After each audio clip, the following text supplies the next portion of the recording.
à toutes et bonjour à tous, bienvenue sur objectivemoto.com. Aujourd'hui je te présente la tenue Alpinstar Drystar Halo, oui Halo, c'est le nom de cette tenue, qui a un look assez particulier, très pratique, très fonctionnel, mais ouais, un peu original. Bon, allez, on va s'arrêter un petit peu et je vous la montre plus en détail. Cette tenue Alpinstar fait plutôt partie de la catégorie Touring, voire même Enduro Touring. Une tenue en polyester ripstop et stretch, et aussi en polyester 1200D, un matériel qui est bien connu pour sa résistance, enfin très haute résistance à l'abrasion, et au déchirement évidemment. Et comme vous le voyez, c'est assez surprenant, parce que, oui, vous voyez, vous avez des tirettes sur le côté des manches, et ça vous sert en fait à carrément enlever la manche. C'est très pratique en été puisque ça vous dévoile une manche complète en mèche, tout en gardant évidemment les protections. Il suffit de défaire le zip jaune et hop, la manche. Bon, après vous la laissez à la maison ou vous la mettez dans la grande poche à l'arrière, à vous de voir. En tout cas, on garde les protections. Bon, il faut quand même savoir que côté protection, ça change. Bon, on garde évidemment les Nucleon Flex Pro de niveau 2, mais en enlevant les manches, on perd un A. Donc on est en double A en veste complète, simple A, une fois la veste démontée.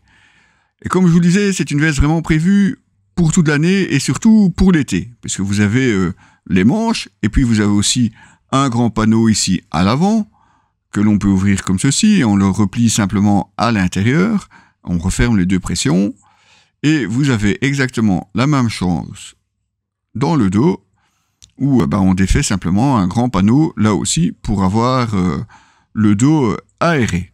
Ouais, là je ne dois pas vous faire un dessin. Côté ventilation, quand il fait chaud, c'est franchement la veste idéale, puisque bon, les manches, les panneaux à l'avant, les panneaux à l'arrière, c'est top. Côté poche, on a deux grandes poches qui descendent, comme vous voyez, un peu plus bas que la taille, ce qui est un peu surprenant, enfin c'est deux grandes poches cargo. Puis vous avez ici poche au milieu, et poche, comme vous voyez, qui se rejoint. Bon, c'est un peu spécial, on ne sait pas très bien pourquoi, mais enfin bon voilà. Et c'est pas tout, vous avez encore une grande poche, et quand je dis grande, regardez, hop, un selfie stick. Eh ouais, on met ça dedans sans aucun problème. Et on en met encore beaucoup plus, et ça c'est uniquement grâce à la fermeture qui se fait sur le côté. Et oui, il n'y a pas de zip central, c'est un gros avantage en tout cas pour la protection contre le vent et la pluie, c'est un peu plus spécial à l'usage. Vous avez aussi à l'intérieur encore une poche qui est démontable là au-dessus, et un compartiment étanche là en bas. La poche ici au-dessus, on peut vraiment la retirer si on n'en a pas envie ou si on n'en a pas besoin. Évidemment, faites quand même attention à ce que vous mettez dans les poches ventrales, ça serait dommage de se blesser. Alors vous voyez, on a aussi une très large bande velcro ici. C'est aussi amovible, mais vous pouvez la garder ou la retirer. Et ça vous sert simplement à accrocher comme ceci la veste autour de votre taille. Notez aussi les bretelles, ça on en reparlera quand on parlera évidemment du pantalon. Par contre, pas de dorsale avec la veste. Libre à vous évidemment d'en acheter une séparément ou d'opter pour un airbag puisque celle-ci est compatible avec l'airbag Tech Air 5 d'Alpinstar évidemment. On a aussi droit à une membrane étanche, une Drystar évidemment, que l'on peut placer comme ceci au-dessus ou en dessous. Libre à vous de choisir ce que vous préférez. Moi j'aime bien au-dessus, comme ça évite à l'eau d'arriver jusqu'à la veste, elle reste sèche en dessous.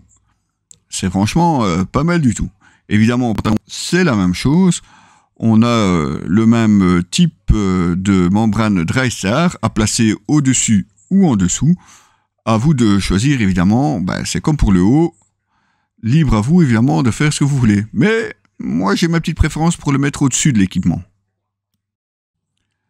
Évidemment, on va aussi parler du tarif. Avant de vous parler du pantalon, tant qu'à faire, on trouve cette Alpinstar Drystar Halo entre 370 et 430 € en fonction du revendeur. C'est un budget, c'est vrai, mais c'est une veste qui est très polyvalente, avec beaucoup de place et puis très très surprenante. Par contre, je me laisse dire que pour un gaucher, ça va être peut-être un peu plus compliqué. Bon, parlons du pantalon qui porte le même nom, évidemment, les mêmes matériaux également, et puis le même côté pratique avec des grandes poches de chaque côté. Puis vous avez aussi deux panneaux en mèche que vous pouvez soit ouvrir simplement les fermetures ou ouvrir le panneau complètement. C'est très facile à utiliser, très pratique. Et en été, en tout cas, ça vous rafraîchit vraiment bien. Quand le thermomètre grimpe, c'est vraiment l'idéal. Et puis, on peut vite le refermer aussi. Pour la pluie, on a, comme je vous le disais, la même membrane DryStar que pour la veste. Notez aussi des renforts sur les genoux. À l'intérieur des genoux aussi en cuir, histoire de vous protéger de la chaleur de la moto. Deux grands réglages sur le bas du pantalon, histoire de pouvoir le passer au-dessus de bottes enduro ou touring. De ce côté-là aussi, pas de problème. Et des protections Nucleon Flex Pro de niveau 2 à l'intérieur. Un minimum évidemment aussi pour la sécurité. Et ici, on voit bien que c'est quand même prévu pour porter avec des grandes bottes, parce que regardez la taille de la lanière velcro, c'est quand même assez impressionnant. Bon, ici, c'est vrai que je la porte avec des bottes basses, ce qui fait évidemment qu'il n'y a rien du tout en dessous du pantalon, enfin, à part ma jambe. Donc du coup, ça fait un petit peu bouffant. Et pourtant, c'est la taille que j'ai l'habitude de porter.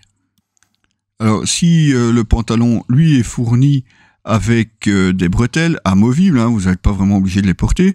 Il remonte forcément assez haut et peut être rattaché à la veste. Le côté coloris, je peux comprendre que ça plaira pas forcément à tout le monde. Je vous passerai certains commentaires que j'ai eu droit quand on a présenté la veste et le pantalon d'ailleurs. Moi, il existe dans d'autres coloris, je vous rassure. Le pantalon, lui, par contre, uniquement soit en beige comme vous l'avez ici, ou en noir. La veste dans d'autres coloris. Côté tarif, le pantalon est forcément plus abordable, entre 270 et 315 €. Là aussi, évidemment, en fonction des promotions. Un ensemble que je trouve, ma foi, finalement assez abordable, compte tenu des qualités et de la polyvalence, surtout entre le printemps, l'automne et l'été. L'hiver, par contre, ça sera un petit peu plus dommage, mais il n'y a pas de doublure thermique. Donc ça risque d'être peut-être un petit peu froid. Et puis au tarif de la veste, je trouve forcément toujours dommage de ne pas avoir la dorsale avec. Ça sera toujours pour moi un point négatif quand elle n'est pas fournie avec au moins une petite dorsale de niveau 1, ça serait un minimum. Bon, ceci dit, on connaît les arguments, et surtout avec l'airbag qu'on essaye de pousser de plus en plus. Bon, ça ferait un peu double usage, mais malgré tout, tout le monde n'a pas les moyens d'acheter un airbag, et puis tout le monde ne va pas non plus investir dans une dorsale en plus. Après, bon, il faut critiquer parce qu'on est là pour ça, mais vous avez vu, cette veste, je l'ai portée sur plusieurs essais, et oui, quand il fait chaud, c'est quand même l'idéal comme tenue, bien protégée et surtout bien aérée. C'est évidemment le gros point fort de cette tenue DryStar Halo de chez Alpinstar. Alpinstar qui d'ailleurs la pousse quand même plus du côté enduro et trail que touring, comme ici par exemple pendant l'essai de cette R 1250 RS. Et c'est évidemment que vous pouvez déjà retrouver sur le site. Y compris les gants et le casque, vous les verrez également en essai plus détaillé. Bon, et même les bottes tant qu'à faire. Et du côté d'Alpinstar, vous aurez aussi le plaisir de découvrir la Sherpa Hoodie, elle aussi assez originale dans son genre. Bon, je vous la présenterai très bientôt, aussi bien en vidéo qu'en texte. Vous retrouverez l'article complet de cette tenue DryStar Halo sur notre site www.objectif-moto.com. À très bientôt.